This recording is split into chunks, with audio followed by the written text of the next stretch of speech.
జై శ్రీమన్నారాయణ. నేను మీ icon astrologer Gattupalli Suresh Babu. మనము ఇప్పుడు టాపిక్ ఏంటంటే ఏ విషయం గురించి మనం మాట్లాడదామంటే, ఇప్పుడు ఏవైతే మనకి ద్వాదశ రాశులు ఉన్నాయో ఈ యొక్క రాశులకి అలానే లగ్నాలు, ఇప్పుడు ఎలా అయితే మనకి ద్వాదశ రాశులు ఉన్నాయో అలానే లగ్నాలు కూడా ఉంటాయి. అంటే మనకి ఇప్పుడు మేషరాశి ఉందనుకోండి, మేష లగ్నం ఉంటుంది, వృషభ రాశి వృషభ లగ్నం ఉంటుంది. అలానే మనకి రాశులు అయితే ఎన్ని ఉన్నాయో లగ్నాలు కూడా అన్నీ ఉంటాయి. 12 రాశులు 12 లగ్నాలు ఉంటాయి. ఈ లగ్నాల పరిమాణం ఏంటో ఉండేది అంటే 1 గంట 21 నిమిషం ఉంటుంది.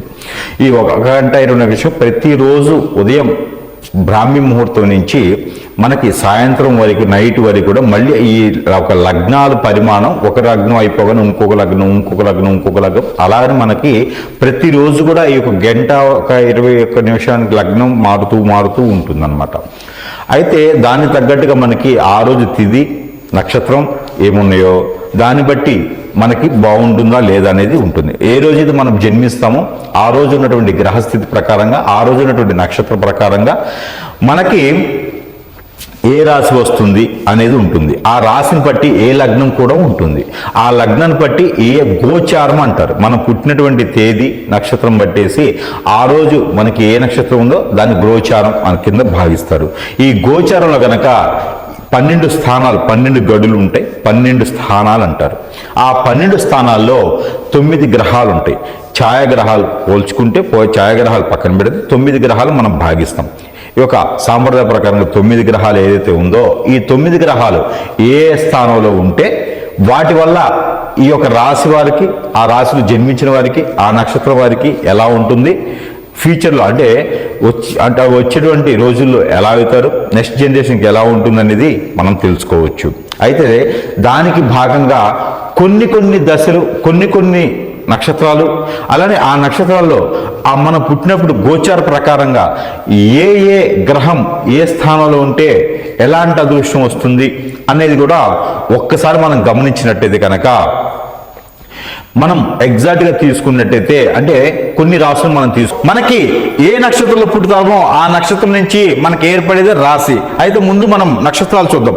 పూర్వభద్ర, ఉత్తరాభద్ర, రేవతి ఈ 3 నక్షత్రాలు ఎవరైనా జన్మించి ఉంటే కనుక ఆ 3 నక్షత్రాలు జన్మించిన వారికి మీనరాశి వస్తుంది. ఈ మీనరాశికి అనుగుణంగా 12 స్థానాలు ఉంటాయి. ఈ స్థానాల్లో కనుక మీనరాశికి 12 స్థానాలు ఉంటాయి కదా, అంటే అన్ని రాశులతో ఉంటాయి. మీనరాశితో పోల్చుకుంటే వేరే గ్రహాలు కూడా మనం చూస్తాం కాబట్టి 12 రాశులు ఉంటాయి. ఈ 12 రాశులకి ఒక్కొక్క స్థానంలో ఒక్కొక్క గ్రహం ఉంటుంది.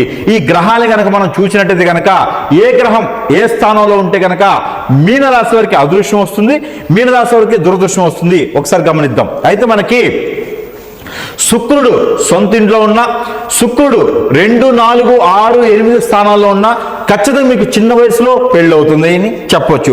అలానే కుజుడు 2, 4, 6 అలానే 8, 10, 12 స్థానాల్లో ఉంటే ఖచ్చితంగా మీకు కుజ దోషం ఉంది అని చెప్పొచ్చు. అలానే మనకి బుధ భగవానుడు 5వ స్థానంలో ఉంటే మీరు మాటల వల్ల డబ్బు సంపాదిస్తారు, కష్టపడకుండా డబ్బు వచ్చేస్తుంది, తెలివితేటలతో డబ్బు సంపాదిస్తారు అని చెప్పొచ్చు. అలానే శని భగవానుడు సొంత స్థానంలో ఉన్న 2, 4, 6, 12 స్థానంలో ఉంటే వీళ్ళు ఖచ్చితంగా రాణించడానికి టైం పడుతుంది. ఎవరైనా అథారిటీ కానీ ఎవరి సొమ్మను కానీ ఎవరిదైనా సపోర్ట్ కానీ తీసుకుని వీళ్ళు ఎదిగేదానికి ఉంటుంది. లైఫ్లో ఎదిగడానికి చాలా టైం పడుతుంది అని చెప్పొచ్చు. అయితే మనకి గురువు బలం, గురువు ఎవరైతే ఉన్నారో ఈ గురువు సొంత స్థానంలో కానీ 2వ స్థానంలో కానీ 4వ స్థానంలో కానీ 12వ స్థానంలో కానీ ఉంటే కనుక ఈ గురు బలం వల్ల మనం మంచి ఆదాయం వచ్చేలాగా చూస్తాము, మంచి వ్యాపారస్తులుగా ఉంటారు, మంచి చదువుకుని విదేశాల్లో సెటిల్ అయ్యేదానికి ఉంటుంది. కాబట్టి ఆ రకంగా చెప్పొచ్చు. కానీ ఇవన్నీ జరగాలంటే అశుభ దృష్టి ఉన్నటువంటి గ్రహాలు ఏవైతే ఉన్నాయో అవి అనుగుణంగా ఉండాలి. అవి అనుగుణంగా లేకుండా మనకి వ్యతిరేకంగా ఉండేసి అశుభ దృష్టి చూపించడం ద్వారా ఆ యొక్క గ్రహాల యొక్క స్థితిగతులు మారిపోతూ ఉంటాయి. ఒక్కోసారి అనుకుంటాం నాకు ఉండాల్సినటువంటి స్థానంలో అన్ని గ్రహాలు ఉన్నాయి కదా, ఎందుకు ఇలా అవుతుంది అని ఆలోచిస్తాం. కానీ ఏదైతే అశుభ దృష్టి చూపించే గ్రహాలు ఏవైతే ఉన్నాయో అవి శని భగవానుడు ఆ 3వ స్థానంలో 5వ స్థానంలో ఉండడం, బుధుడితో కలిసి ఉన్నటువంటి శని భగవానుడు ఉండటం, రవితో కలిసి ఉన్నటువంటి శని భగవానుడు ఉండటం, రవితో కలిసి ఉన్నటువంటి బుధుడు ఉండటం, రవితో కలిసి ఉన్నటువంటి కుజుడు ఉండడం లాంటివి చేస్తే గనక, రవితో కలిసి ఉన్నటువంటి ఏదైతే శుక్రుడు ఉన్నాడో అలా ఉంటే కూడా ఆ గ్రహాలకు ఉన్నటువంటి ఏదైతే శుభ దృష్టి ఉందో అది అశుభ దృష్టిగా మారేదానికి ఆస్కారం ఎక్కువ కనిపిస్తోంది. కాబట్టి ఆ మేర మనం చేసేటువంటి గ్రహరీత్యా ఏదైతే జపతపాలు ఉన్నాయో, గ్రహరీత్యా హోమాలు ఉన్నాయో, గ్రహరీత్యా చేసేటువంటి ఏవైతే కార్యక్రమాలు ఉన్నాయో ఆ కార్యక్రమాచరణగా నిర్వర్తించినట్టయితే కనుక మనము గోచారంలో ఉన్నటువంటి గ్రహాల నిమిత్తంగా అశుభ దృష్టి నుంచి శుభ దృష్టిగా మలుచుకుంటే కనుక మీరు ప్రతి మాసంలో కూడా చేసేటువంటి ఇన్స్టెంట్ గా చేసేటువంటి గ్రహరీత్యాలే కాకుండా మీరు గోచారంలో గ్రహరీత్య ప్రకారం కూడా పరిహారాలు చేసుకున్నట్టయితే కనుక ఖచ్చితంగా మీరు అదృష్టం వధిస్తుందని చెప్పొచ్చు. ఇది ప్రతి 3 మాసాలకు ఒకసారి కూడా చేసుకోవచ్చు. అదే కనుక మీరు యజ్ఞాలు చేసే పని అయితే, యాగాలు చేసే పని అయితే కనుక ఒకసారి చేస్తే జీవితంలో సరిపోతుంది మీకు. అలానే శుక్రు భయం కానీ, శుక్రు బాధ కానీ, కలత్ర దోషం కానీ ఉన్నట్టయితే కనుక మీరు ఏదైతే ఉన్నదో కుజు దోషంగానే ఉన్నట్టయితే కనుక మీరు కాలసర్ప దోషం, నాగదోషం కనుక ఏదైతే మీనరాశి వరకు ఉన్నట్టయితే కనుక మీరు కన్యా పశుపత్ర హోమం అని ఉంటుంది. ఈ హోమం చేయించుకున్నట్టయితే ఖచ్చితంగా మీకు పెళ్లి లేదని ఉంటుంది. ఆ గ్రహాల నుంచి ఉన్నటువంటి చెడు దృష్టి ఏదైతే ఉందో అది కూడా కొంతమేర శాంతి పలికేటువంటి ఆస్కారం ఉంది. కాబట్టి శాంతి అంటే అమ్మాయి పేరు కాదు, శాంతి అంటే శాంతి స్వరూపం అన్నమాట. అలా ఉంటుంది. కాబట్టి మీరు ఆ మేర ఈ యొక్క గ్రహాల శాంతి కోసం పూజలు చేయించుకోవచ్చు. అలానే గ్రహ శాంతి కోసం మీరు యాగాలు, యజ్ఞాలు చేయించుకోవచ్చు. అలానే మీరు జపం కూడా చేయించుకోవచ్చు. బుధ జపం చేయించుకోవచ్చు, శని జపం చేయించుకోవచ్చు, శుక్రుడు జపం చేయించుకోవచ్చు. ఈ జపం చేయించడం వల్ల కూడా మనకి మంచి శుభదృష్టి కలుగుతుంది. కాబట్టి ఇది జీవితకాలం ప్రతి 3 మాసాలకు ఒకసారి అయితే మాత్రం ఖచ్చితంగా మీరు దానాలు చేసినట్టయితే, ఖచ్చితంగా మీరు ఏదైనా కార్యాచరణ చేసినట్టయితే కనుక ఆ గోచారం ఉన్నటువంటి గ్రహాలన్నీ శాంతి పలిగితే కనుక మీకు ప్రతి మాసంలో చేసేటువంటి ఒక మాసంలో చేయకపోయినా కూడా మీకు కలిసి వస్తుంది. కాబట్టి ఆ మేర మీరు ప్రయత్నం చేయవచ్చు.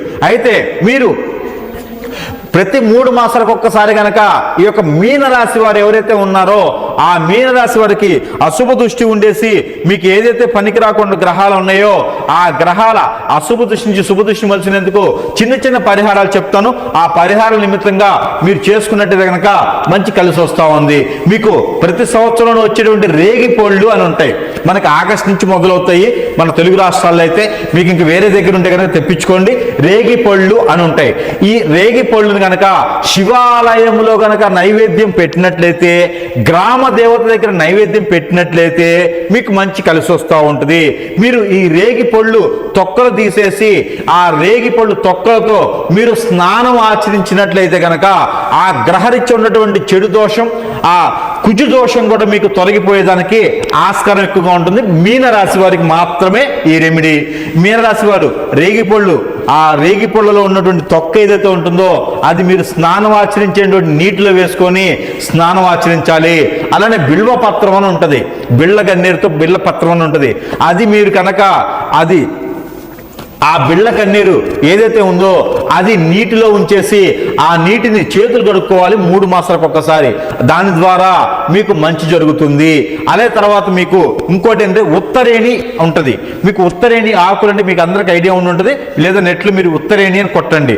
ఈ ఉత్తరేణి ఏవైతే ఉంటుందో ఉత్తరేణి పుల్ల లేదా ఉత్తరేణి ఆకు ఏదైతే ఉంటుందో దానితో మీరు బ్రష్ చేసుకున్న ఆ ఉత్తరేణి పౌడర్ మీరు ఒక 3 మాసాలకు ఒకసారి 1 స్పూను మీరు తీసుకున్నా కూడా మీకు ఆ గ్రహరీత్యా ఉన్నటువంటి బుధ దోషం ఏదైతే ఉందో ఆ బుధ దోషం కూడా మీకు తొలగిపోయేసి మీ మాటే వజ్ర వైఢూర్యం లాగా, మీ మాటే ఆని ముత్యం లాగా ఎదుటి వాళ్ళకి ఆకర్షవంతులు అయ్యేలాగా ఉంటారు. కాబట్టి మీనరాశిలో ఉన్నటువంటి ఎవరైనా వ్యాపారస్తులు కానీ ఉంటే గనక ఖచ్చితంగా ఈ ఏదైతే ఉందో ఉత్తరేణి ఉందో ఈ ఉత్తరేణి యొక్క పౌడర్ లేదా ఉత్తరేణి యొక్క పుల్లతో బ్రష్ చేసుకోవడం లేదా దాన్ని తినడం లాంటివి చేస్తే ఖచ్చితంగా మీకు కలిసి వచ్చేదానికి ఉంటుంది. కాబట్టి ఆమార ప్రయత్నం ప్రతి 3 మాసాలకు ఒకసారి మీనరాశి వారు చేయండి, అదృష్టవంతులు అవ్వండి. ఇంకా శని దోషంతో ఎవరైనా బాధపడే వాళ్ళు మీనరాశి వాళ్ళు ఎవరైనా ఉంటే గనక ఆ మీనరాశి వాళ్ళు ప్రతి 3 మాసాలకు ఒక్కసారి గనక ఏవైతే మీకు నువ్వులు అని ఉంటాయో ఈ నువ్వులతో చేసినటువంటి స్వీట్ ఏదైనా ఉంటే నలుగురికి పంచిపెట్టడం, లేదా నవగ్రహాల మీద 3 మాసాలకు ఒక్కసారి 50 గ్రాముల నువ్వుల నూనె గనక ఉంచి 5 ఒత్తులేసి గనక పంచదీపోత్సవం అంటారు. ఈ పంచదీపాలు గనక మీరు వెలిగించినట్టయితే 5 ఒత్తులేసి 5 ముఖాల ఒత్తులేసి మీరు మట్టి ప్రమిదిలో గనక ఆ నవగ్రహాల దగ్గర దీపం ఉంచినా లేదా హనుమాన్ మందిరంలో దీపం వెలిగించినా కూడా మీకు అన్ని విధాలా కలిసి వచ్చేదానికి ఆస్కారం ఉంది. కాబట్టి ఈ మేర మీరు ప్రయత్నం చేసి చేసేసి అదృష్టవంతులు అవ్వచ్చు. మీకు మీనరాశి వారికి జీవిత కాలం కలిసి వచ్చేటువంటి లక్కీ నెంబర్ ఏదైతే ఉందో ఆ లక్కీ నెంబర్ కూడా మీరు రాసుకోండి. ఏదైనా వ్యాపారం మొదలుపెట్టినా, ఏదైనా డబ్బులు పెట్టుబడి పెట్టినా, ఏదైనా వస్త్రం కొనక్కలున్న ఏదైనా మీకు కారు కానీ వెహికల్ కానీ కొనుక్కోవాలనుకున్నా కూడా మీకు ఈ నెంబర్ పనికొస్తుంది. కాబట్టి ఇల్లు కొనాలనుకున్నా, ఏదైనా ఫోన్ నెంబర్ కావాలన్నా కూడా ఈ లక్కీ నెంబర్ మీరు యూజ్ చేయొచ్చు. ఈ లక్కీ నెంబర్ వచ్చేసి మీనరాశి వారికి 3, 6, 9 ఏదైతే ఈ నెంబర్లు 3, 6, 9 ఉన్నాయో ఇందులో మీరు ఈ నెంబర్ లక్కీ నెంబర్గా భావించవచ్చు. అలానే మీకు 7 కూడా ఒక రకంగా పనికొచ్చేటువంటి లక్కీ నెంబర్ కాబట్టి ఈ 4 నెంబర్ కూడా మీరు తీసుకొని జీవితంలో ఎదగాలని నేను కోరుకుంటా ఉన్నాను. అన్ని మాస దినాలే కాకుండా, మాస పరిహారాలే కాకుండా కూడా ఈ 3 మాసాలకు ఒకసారి గోచార ప్రకారంగా వచ్చేటువంటి పరిహారాలు కూడా చేసుకొని మీనరాశి వాళ్ళు అదృష్టవంతులు అని కోరుకుంటా ఉన్నాను. జై శ్రీమన్నారాయణ.